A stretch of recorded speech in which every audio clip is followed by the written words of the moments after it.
Welcome to the Radically Genuine Podcast. I'm Dr. Roger McFillin. When does sadness become a disease? That question sits at the heart of one of the most consequential mistakes modern medicine has made. Somewhere along the way, we decided that the darkest and most difficult passages of human life needed to be reclassified. Grief became complicated grief disorder. Despair became major depressive disorder. The anguish of losing someone you love became a checklist of symptoms to be managed with pharmaceuticals. The DSM once protected grieving people from being labeled mentally ill. It was called the bereavement exclusion.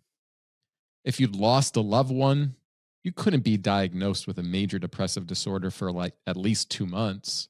I mean, even that is arbitrary and short. The reasoning was obvious. Of course you're devastated. Of course you can't sleep. Of course you've lost your appetite and your will to function.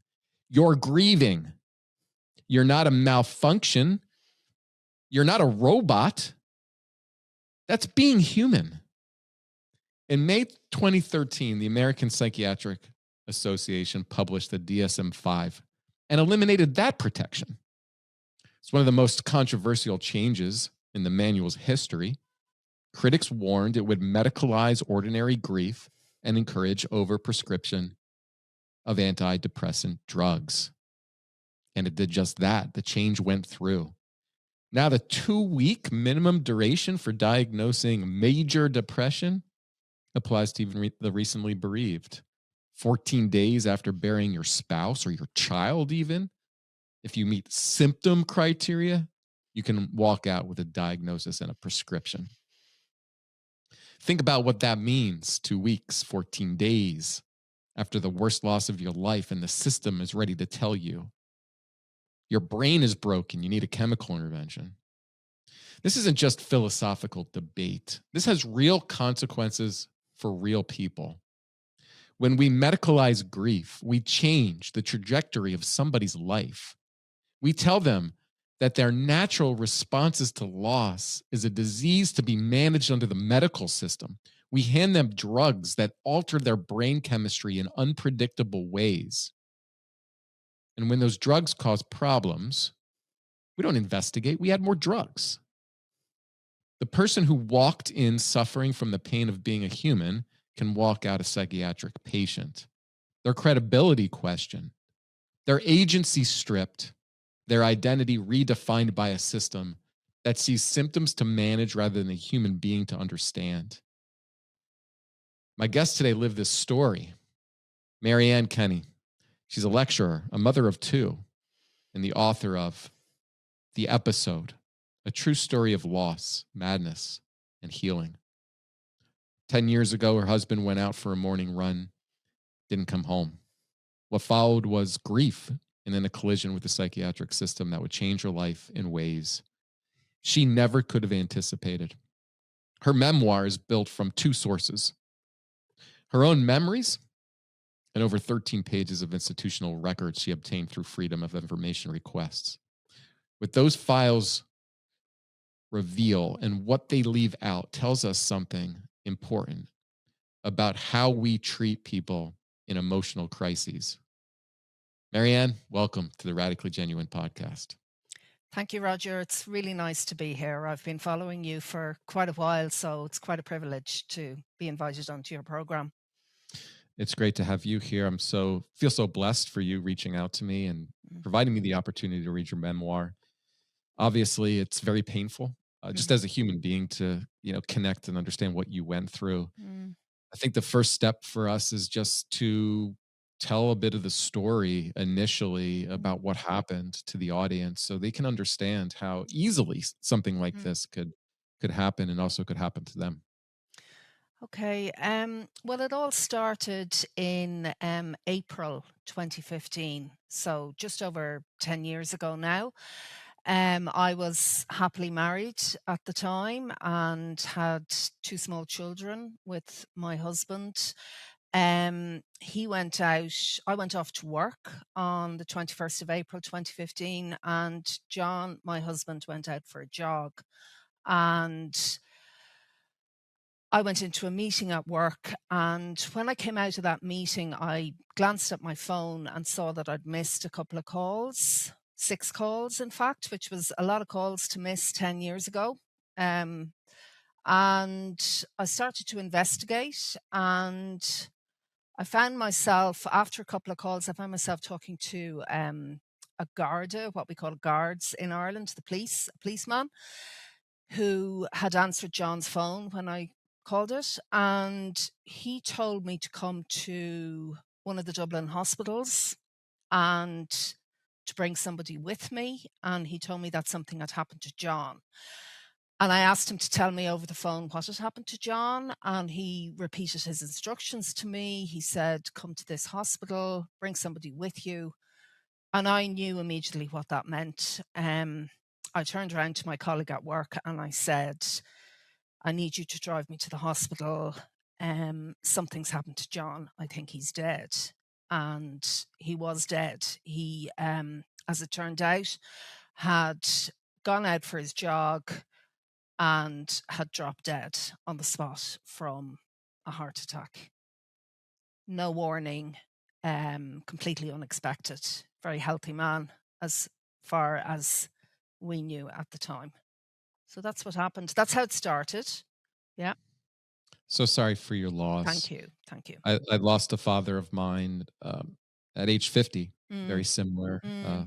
No idea that he had a heart condition and passed away suddenly. And it's that sudden loss, I think, that hits us a little bit differently than maybe somebody who gets to say goodbye to a Yeah. loved one. Like, Yeah. there's the suddenness of something like this is really devastating, very traumatic. And to have 2 young children at that time, how old were your kids, and how did they handle such news, and how did you explain that to them? So my 2 boys were aged 8 and 6 at the time. Having identified his body in the hospital, my next task that day was to go home and tell them what had happened. And I described that in the first scene, the first chapter of the book, what that was like, telling my 2 sons that their father had died. And it was absolutely the most traumatic part of not only that day and that year, but of my entire life, telling my 2 children that their father had died. Naturally, they were completely devastated, as I was. They did react slightly differently. I mean, I was given information even at the time about how young children react to grief, and it does depend a little bit on their age. The older boy reacted as any adult would. He was just beside himself with grief and anguish. The younger boy, I think, didn't really understand what had happened, and he asked to go straight back to school, for example, the next day. And it took him a couple of years really to come to terms with the finality of his father's death. But the older boy got it immediately. So complete devastation all around. Yeah. So, Marianne, the predictable consequences for such a traumatic event is going to be extreme pain and grief for an extended period of time. I think culturally, previously, we would actually at least a year, right? Like I know that first year, because everything is new, it's such an adaptation to life again without your husband, and the challenges are significant. But I'm curious to know, as you related with the system, your therapist, your general practitioner, how were they communicating to you about what you were feeling? So when I look back, I would say that for the first 2 to 3 months, what I was experiencing was normal, if extreme and excruciating grief. And I did seek the help of the professionals. For the first time in my life, I went to a therapist. I found him very helpful. He helped me, I suppose, with day-to-day tasks, just simply getting through from one day to the next.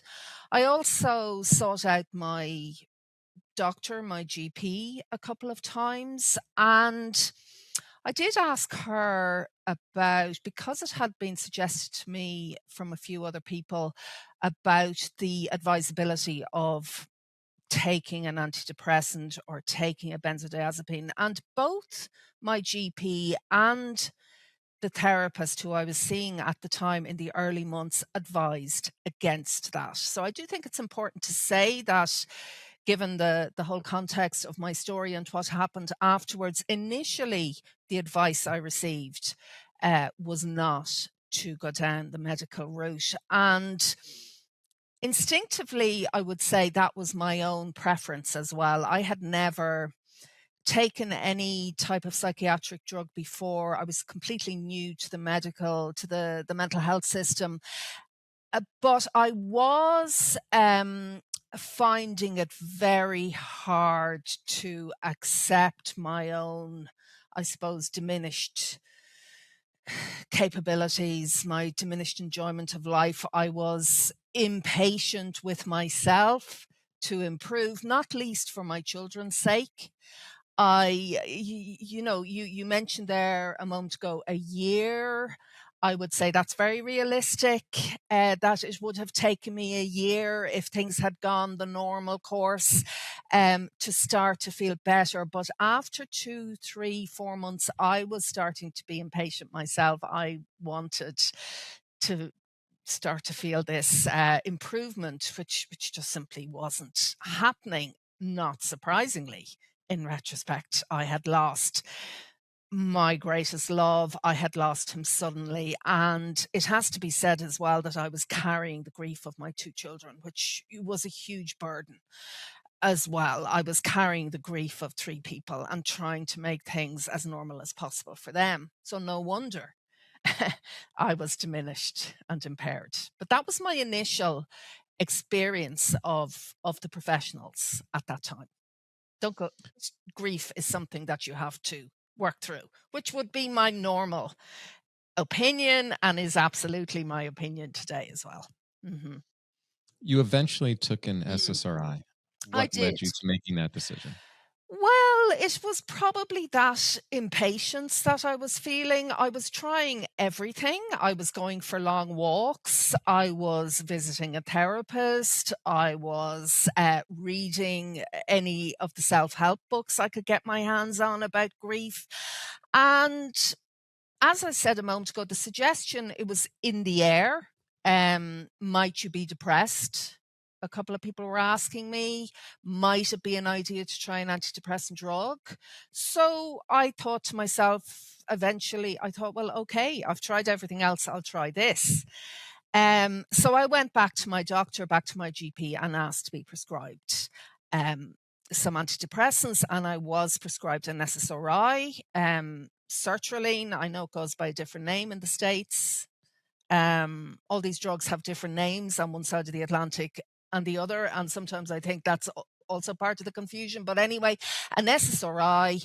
I was very anxious about taking it. I was very unsure that it was a good idea.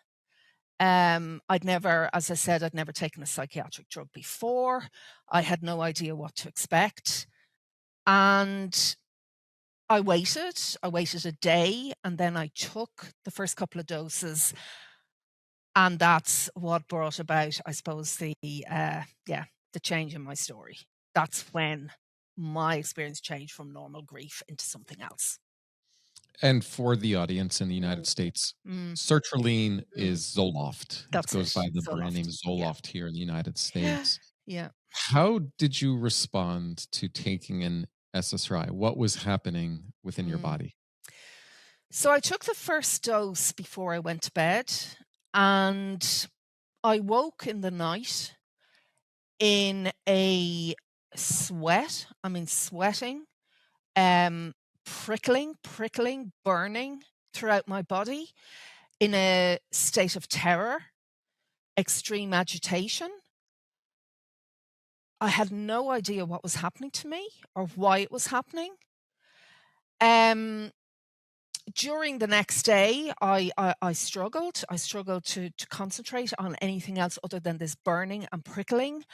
I took the next 2 doses of the drug. I know my doctor had said to me about antidepressants, you might feel worse before you start to feel better. I thought maybe that's what he meant, hoping that that was what he meant.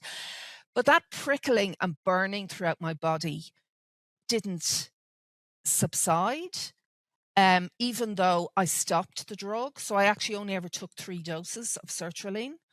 Yeah, I yeah. just feel like I have to jump in there Mm, because that is such a dangerous statement that your GP told you mm, that you might feel mm. worse before you feel better. Because let's imagine what that does. Yeah, When somebody has an adverse drug reaction, yeah. which is can be very typical with SSRIs, instead of understanding it as an adverse drug Mm, reaction with potentially severe consequences, him making that statement leads you to believe what you are experiencing is normal. mm. That is a trap, folks. Any doctor who says that is making a huge, huge error, one that is not evidence based nor safe. So I think it's important to make that distinction. Yeah, and in fact, the pharmacist had said the same thing. The 2 of them had said it to me. So I went back to the doctor then, and we agreed that I would stop the drug, that I was clearly having some kind of a reaction. Um, and the doctor said to me, it should subside. It'll subside in 2 or 3 days. It'll be out of your system. But this sensation, this adverse reaction that I experienced continued. So burning, prickling, excruciating sensations right throughout my limbs, my torso, my forehead, actually continued on for several weeks to the Akathisia. Yes, now I understand. I've read about it. But at the time, I consulted several doctors. I mean, I went to an emergency department. I had a home visit from a doctor.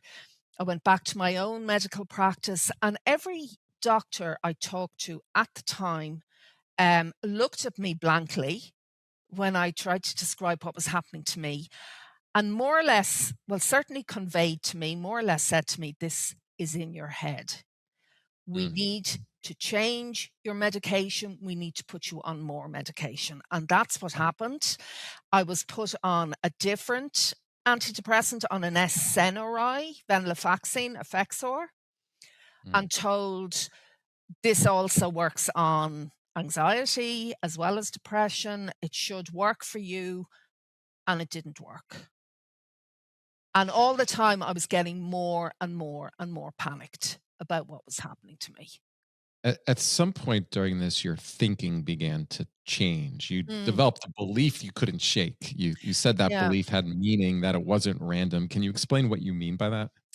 Yeah, well, so what happened, I would say, let's say 3 to 4 weeks after this whole prickling adverse akathisia began, I was in such a state of agitation. I went back to my medical center again and had a conversation with my doctor, with my original GP, and she asked me, um, do you have thoughts of harm? Are you considering harming yourself? And my answer to her was no. But with this burning throughout my body, it's very hard for me to see a future for myself. And on the basis of that response, I was referred for the first time to psychiatric services. I started to attend a day hospital there, a day center where I would go in daily for group sessions. I attended it for a week, this day center, and during that week, my symptoms deteriorated further. So the burning continued, the prickling continued, my panic, my agitation, and my inability, I felt, to be heard. Every time I brought it up about the agitation, about the burning, they talked to me about medication. They talked to me about my mental health. And in the middle of all of that, yes, I suddenly developed what I now and what I subsequently understood to be a delusional conviction of guilt. And that delusional conviction that took hold of me, the content of that was that something had happened to my children, that my children had been harmed by my medication, and that it was my fault. So it was a delusion of guilt. It had to do with my children, the belief that they had been harmed, and that they had been harmed by my medication, so that somehow they had got their hands on my medication, and that it had affected their brains, that it had affected their minds. Yes, I believe now, if you'd like me to talk about that further, I can see the meaning in all of that. I can see where it came from. It came from a number of different things that were to the forefront of my mind at that time. My agitation over the medication, my belief that it had harmed me. I mean, it had harmed me, like I was suffering terribly. Also, my concern about my children, my very deep concern about my children since their father had died, and that feeling of guilt that I had held since the day John had died, when I was the one who had to tell my children that their father had died. I felt enormous guilt at that moment, misplaced guilt, but still, that in some way I was responsible for their suffering. All of these things came together in my confused state and became a fierce conviction that took hold of me, that my children had been harmed by my medication and it was my fault. Yeah. And these drugs alter thinking, clearly. Mm-hmm. These are known effects of taking the drug. Curious to know how the doctors in the psychiatric system responded to those kind of thoughts. Yeah. So as I said, at that time, I was attending a day hospital. So I was interacting with psychiatric staff. And one of the features of that conviction that I had was a very strong compulsion to share it.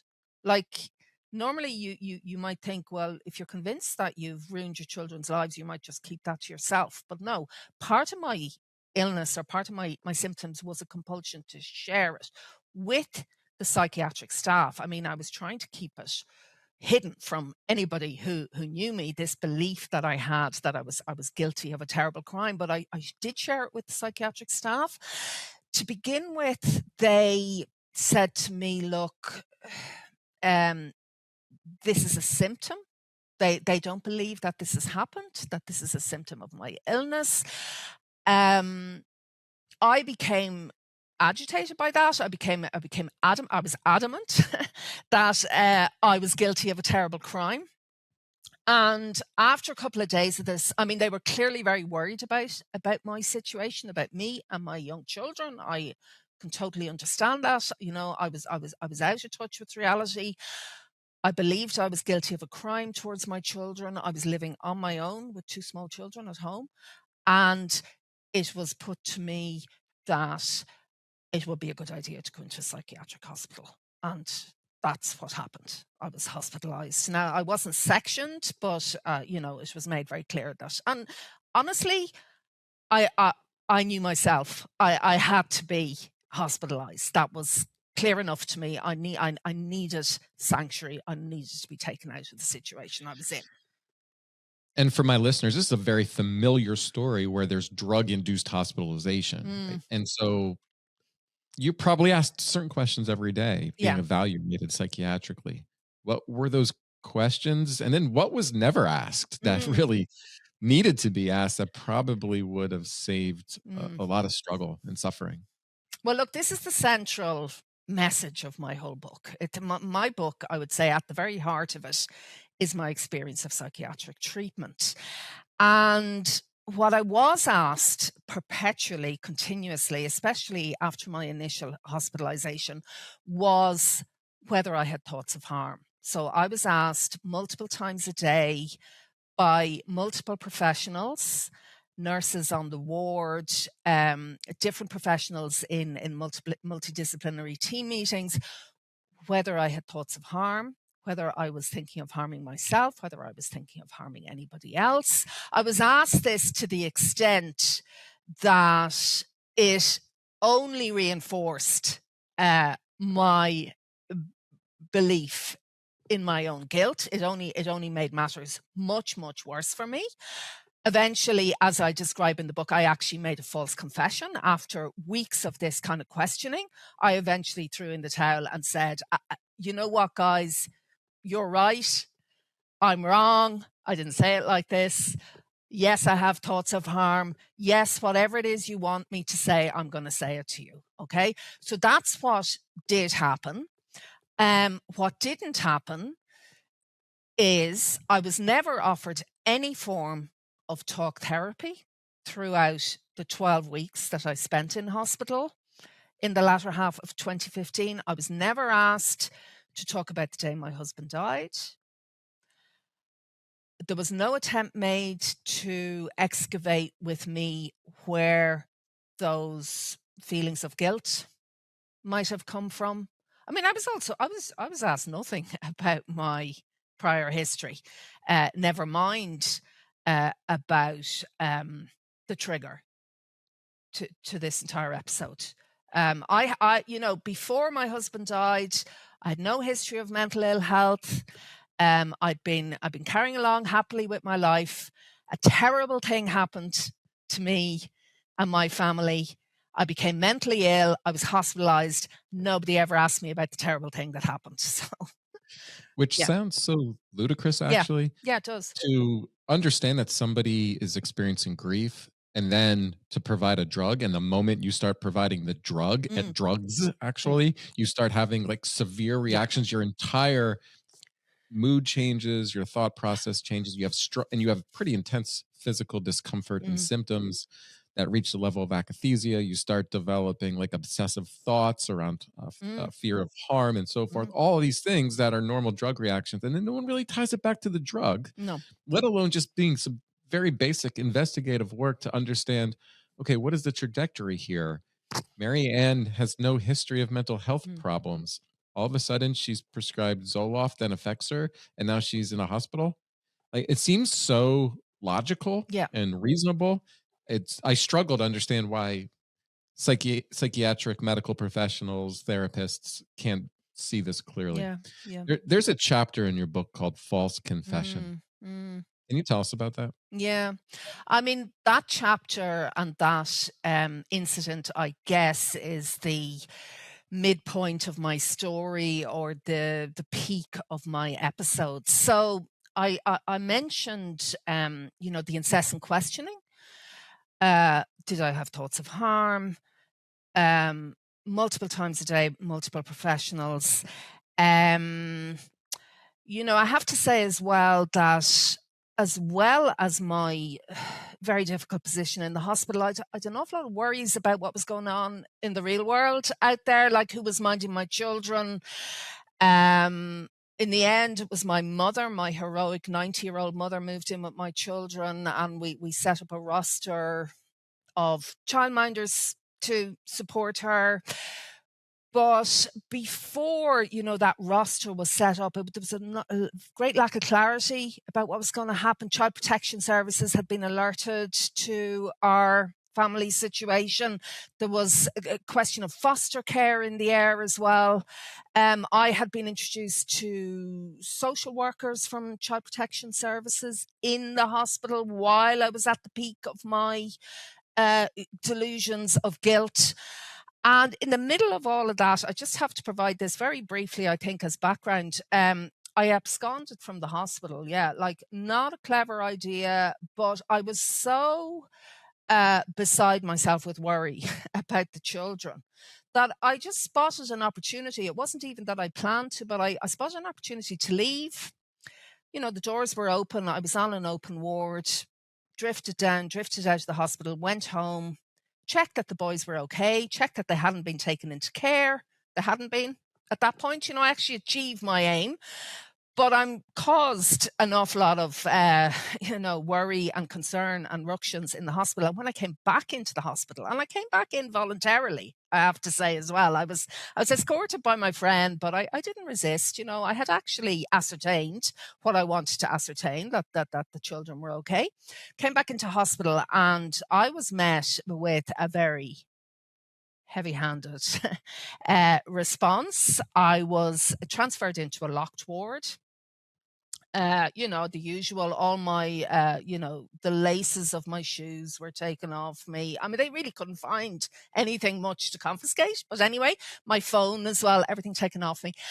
And when I woke up the next day after that happening, I just felt like the greatest failure on the face of the earth. I just wanted to crawl under my bedclothes and stay there for the whole day. I felt I'd let the entire world down. I had caused so much trouble for my poor mother, for my siblings on the phone, for my friends, for everybody who'd heard about me leaving the hospital.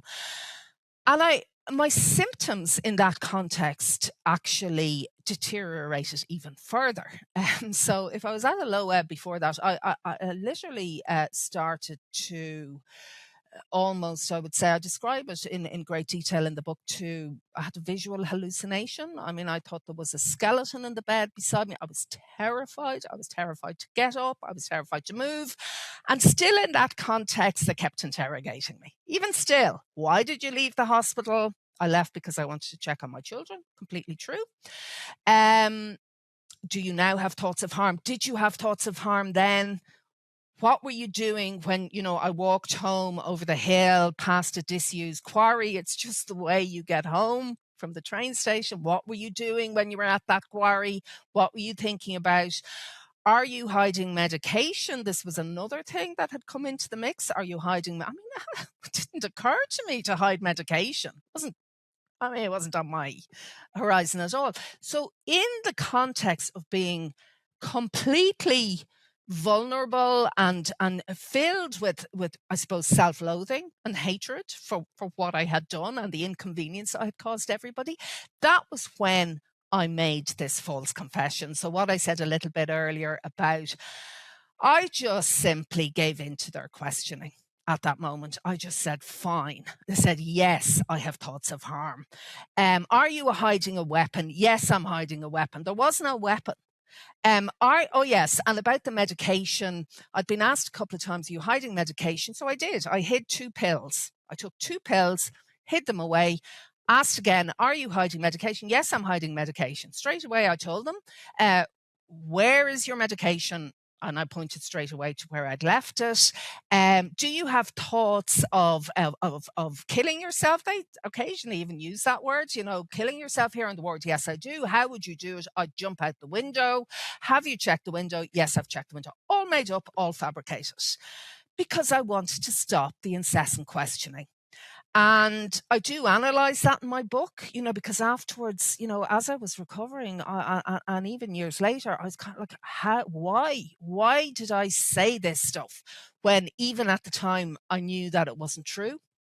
And, I went off subsequently later when I was writing the book, research the literature on false confessions. And it's very clear to me now why I did it. I mean, I did it to get them to shut up and to stop asking me.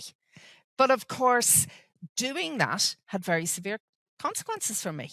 Because I told them, I said, yes, thoughts of harm, thoughts of killing myself, thoughts of killing my children, whatever you're having yourself, whatever it is you want me to say to you, I will say to you. That's what happened. Yeah, Marianne, it's an interrogation. Yeah, it was an interrogation. You're being treated like a prisoner. Yeah. And you're under the same degree of pressure that a prisoner would be, a prisoner of war even, that's being interrogated by the intelligence services. Yep. And you actually respond in a very similar way that we see that those who are under such interrogation, that type of stress would respond. What were you told about access to your own children? I know you mentioned that like Child Protective Services became involved. This is a point of caution here for all of us, is how quickly your freedom can be taken away after the response to a psychiatric drug and how the psychiatric system responds. Well, when I found myself in that locked ward, and once I made that false confession, I wasn't allowed to see my children. I asked every day, can I see my children? Every time I asked my consultant, she said to me, that's now in the hands of TUSLA, they're called, the Child Protection Services. It's up over to them to decide. It was absolutely agonizing. I really, even at the time, couldn't imagine what it was that the medics thought was going to happen on their locked ward, under observation, if my children came in to visit. But no, children weren't allowed to visit. And it ended up being 4 weeks before I was able to see them again. It was absolutely devastating, especially because I knew, even in the depths of my illness, that that had been a false confession. I didn't have the words even to myself to call it that, but I knew that I had never intended to harm my children in any way. Yeah. But it was 4 weeks. 4 weeks we were apart, and it was just excruciating and devastating.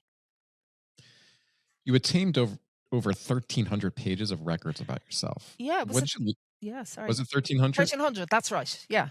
Yeah. What did you learn from reading the systems version of your story? I was asked that question recently as well. In some ways, I wasn't surprised by what I read, because it was very obvious at the time what their interpretation of my breakdown was, especially because the whole thing culminated in a child protection conference before I was discharged from hospital. And at that child protection conference, a 5-page report was read out about me and my case. So it was very, very clear to me at that moment how everything had been interpreted. So when I read my files, so I got 2 sets of files. I got my medical files and I got my social work from the Child Protection Services, those files. There wasn't a lot in there that surprised me. I thought it was very interesting to compare the 2 sets of files. What had been redacted maybe in one of the files and not in the other. It was really like investigative work, piecing it all together. What was I going to say? What I thought was quite interesting was how much discordance there was amongst the doctors and between the doctors and social services. I felt, it helped me to understand, I felt that I was caught in the crossfire between them. And whatever about the way I was treated by psychiatric services, it was really the social services that kicked the boot in, that took whatever information was passed on to them, and there was contradictory information passed on to them, and skewed it completely against me.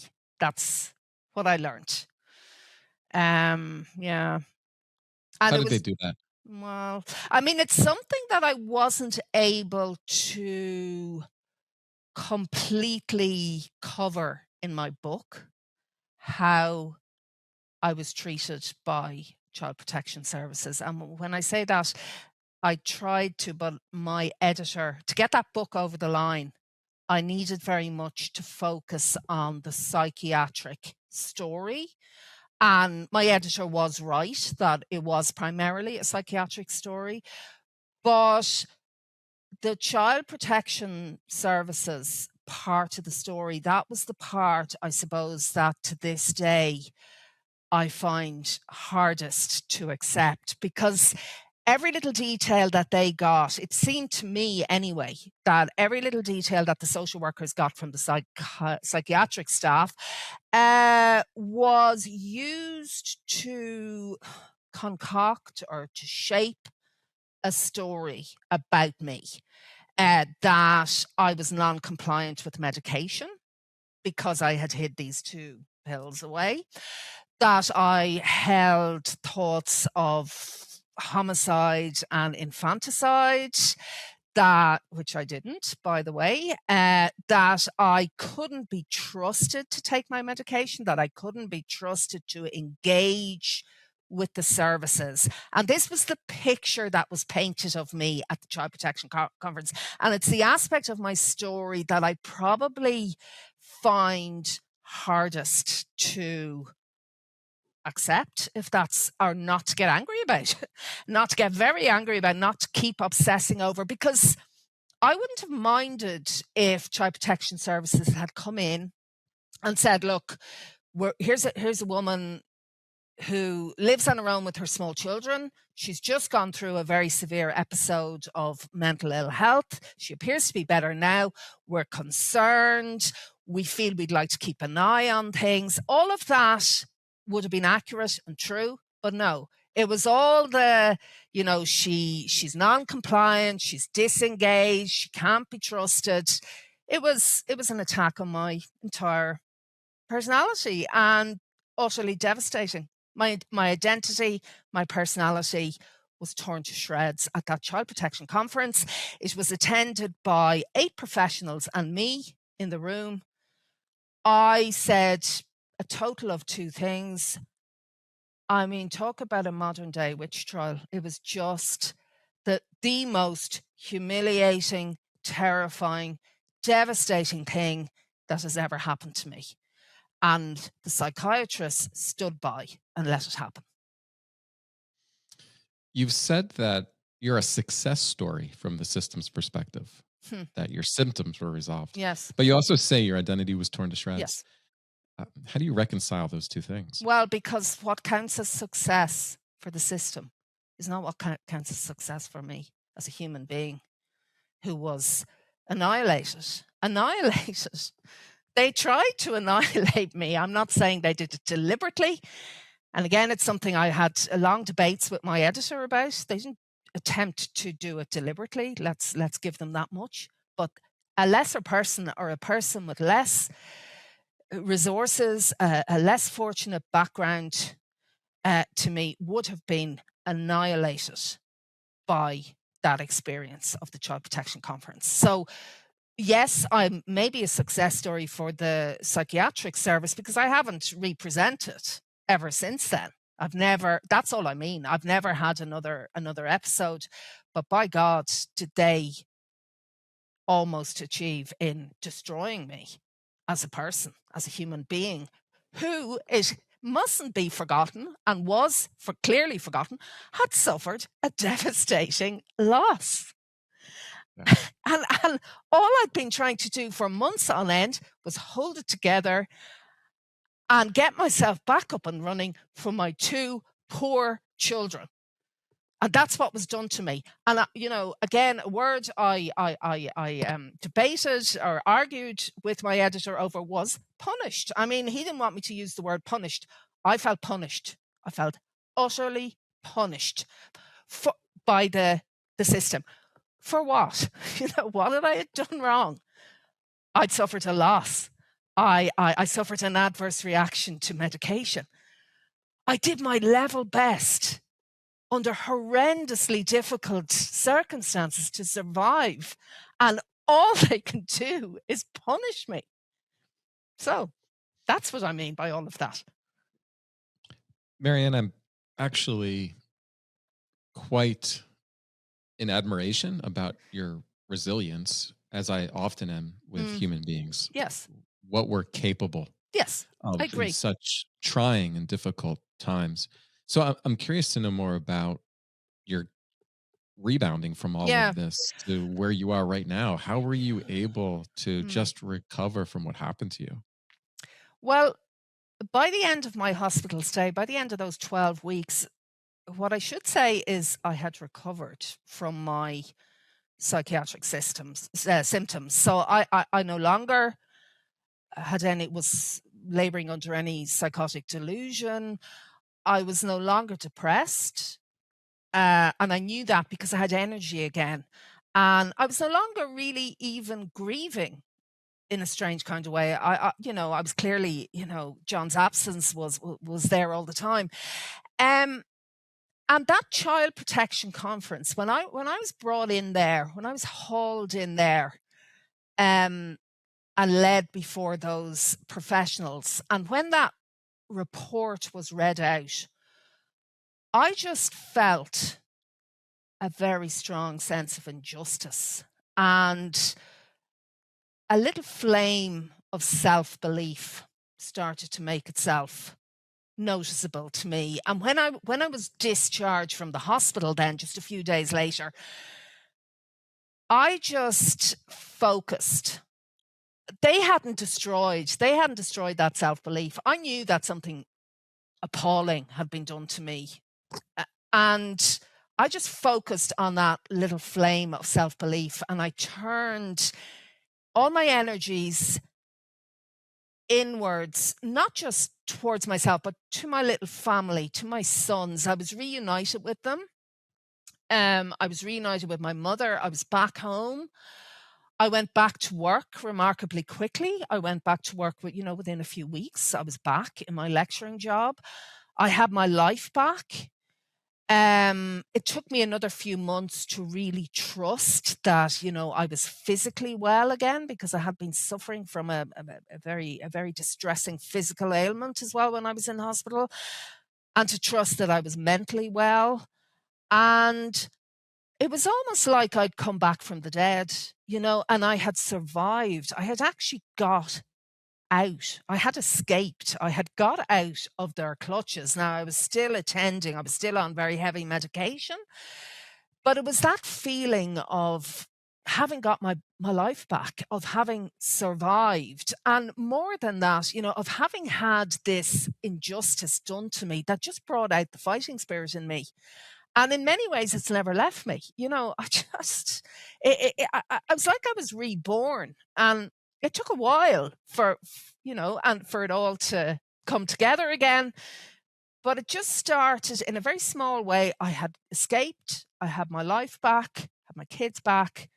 For a while in hospital, I didn't know if I was ever going to be reunited with my children, partly because of what social workers from Child Protection Services said to me.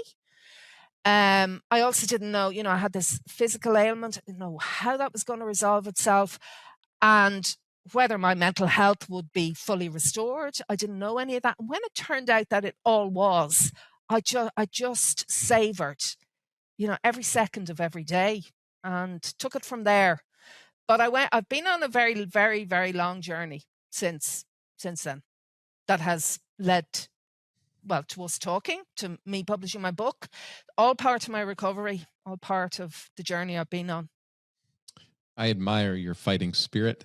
Thank you. As often this occurs in the face of injustice. Yeah, And this does. is one of my greatest concerns about trying to numb out emotions, is because we are numbing the emotional states that are actually sometimes required for transformation. Yeah. And I think it lit a fire in you, what happened to you, and the energy that produces leads to your memoirs being published. It leads to this podcast right here, where we're talking to thousands of people, and this is when we look back. Obviously, it's such trying times, so traumatic. Do you ever feel like maybe that there's something beyond you? A connection to a greater loving force, even maybe your late husband spiritually is still kind of involved with guiding something like this, because there's a meaningful, beautiful story of resilience and facing against injustice that comes from the ashes of this. Yeah, I probably wouldn't describe myself as a spiritual person as such, but I absolutely do believe that something beautiful has come out of the greatest devastation that I suffered, that I have been able to turn that round and make it into something that transcends. So yes, I probably wouldn't use the word spiritual, but I absolutely do believe that I have transcended the terrible suffering, and I've made it, especially by publishing my book and by talking about my story, I have been able to make it into something beautiful, because I have been told that it's a beautiful book. It's beautifully written. It's beautifully produced. I mean, I was so fortunate to land with Penguin and their art department. I mean, the whole production of that book is just beyond beautiful as far as I'm concerned, and make it into something that can benefit other people. That's what's so important to me, that can give other people a voice. I think as well, by writing, in the process of writing that story, I came to certain insights that I'm not sure are very widely held or available. The way I was able to interpret my breakdown and my psychosis and give it meaning, it was absolutely meaningful. And to recognize and demonstrate the power of the brain and the sick brain to come up with something so extraordinary as that belief that I had, that actually meant that I got the help that I needed, even if the help itself was completely misinformed, if you like. But I was taken out of my environment. I was given sanctuary, terrible as it was. I recovered during that period. And that was all because of my delusional beliefs. So there's many ways in which I can see how that suffering gave birth to something wonderful and beautiful and transcendent. Yeah. And sorry, there's just one more thought I had about that. Just the way I feel today, I just feel when you have survived something like that and come out the other side, it gives you incredible strength and calmness. It's extraordinary. Fascinating. It is fascinating. That is such an important part about the role of trials and tribulations in our Mm, journey, mm, that once, you know, the hardest thing that's ever happened to somebody is always their most difficult thing. So mm, for somebody who hasn't gone through the loss of their spouse and mm. has to tell their young elementary Yeah. school children that their father has died, Mm, can't even begin to understand, how mm. traumatic and No. painful that is. That's like the worst case scenario for a mother, Yeah. one of them, of course. And Yeah. then, other people I think struggle sometimes in just day-to-day nuisances. Yeah. Like your car needs a new transmission, or, meeting a deadline at work. And those things tend to overwhelm us. Yeah. And it requires us to step back with perspective. And I think when you go through something that you've been, maybe the little things are never really going to bother you in the same way, because it's just a shift in perspective. And that Yeah. that change in consciousness is something that always, I think deeply about, is like, what is our understanding of reality? Yeah. How do we think about the life that we live, and how Mm, powerful that is in who we become and the manner in which we choose to live our life, either in love or within mm, fear. And there's something very loving about your story, mm. because it's a story of, uh, I think it's injustice, and Yeah. it's very meaningful for the work that I do. But it's also a story of redemption, Mm, and you being able to return to your kids safely and so forth. So the final question I have is: obviously, we don't want to create systems in our environments, in our countries, that would require somebody to have to go through those trials and tribulations if they do not have to. So let's think about a helping system. What do you think you actually required? Because you sought out the help of other yeah. professionals, and we can now go back and dissect that. Like, there's an autopsy here to say, if this happened at this particular time, then I would have avoided going down this direction. What do you think you really needed at that time, if we can go back? Look, I mean, what I needed was rest. I needed. I was unfortunate in my circumstances in that I explain in the book how my entire family lives abroad, a kind of typical story of Irish diaspora, how John didn't have any siblings. I needed somebody to take me in their arms, to move into my house and take care of me and my children while I recovered from this devastating blow. I didn't need anything more than that. I just needed care and time to get myself back together again. I didn't need to go anywhere near the medical system. But sadly, in our society, many of us live fairly isolated, lonely lives when it comes down to it. It's not that I didn't have friends, but they weren't to hand. And there was nobody who could step into that breach And, I've heard of other people and I know other people in situations like mine, they've been able to just move in with their sister or their mother has come and the mother would have been younger and literally taken them into their arms and taken care of them. I needed to be taken care of. It's as simple as that. Yeah. As we move away from this shared tribal Mm, communities in which we've yeah. evolved, and we become more separate under this Mm, machine that has yeah. overtaken capitalistic Yeah. Western societies, where we spend actually more time with our faces in a screen than we do face to face connecting with our family or our neighbors. We have to take a real look at where we're going, Yeah. where we're going as a species. Mm, And are we happy with that? yeah. We've become consumers. We're living in an illusion of separation, and the consequences have been devastating to our health, to our mental health. It's a painful Mm, time yeah. to live for many, It is. and we've moved away from practices, cultural practices, in which we supported Yeah.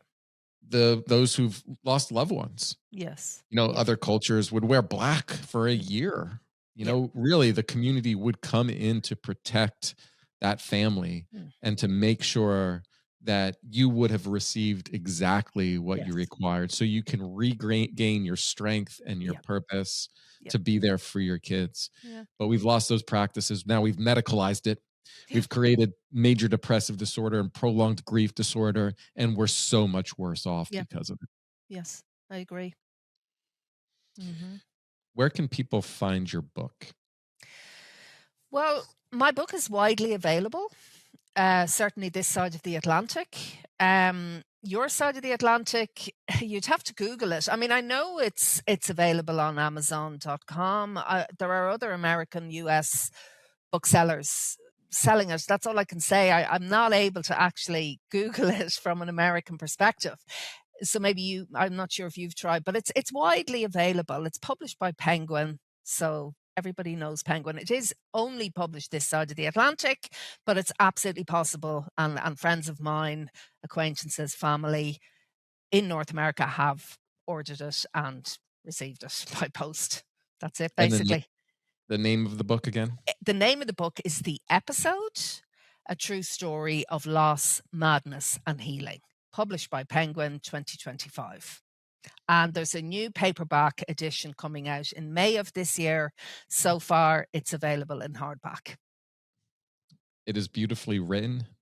The Thank you. story is meaningful. I think it's meaningful for this revolution that's taking place that I'm going to be a part of, which is to shift the way that we think about human suffering and the way we've Mm, responded to it. Mary and Kenny, I'm just so grateful for your willingness to tell the mhm, story. And I hope it was a meaningful episode for other people mm. to understand today on multiple levels the dangers of our mental health system and how our GPs are responding to people who are in emotional pain. It really was a radically genuine conversation. Thank you, Roger.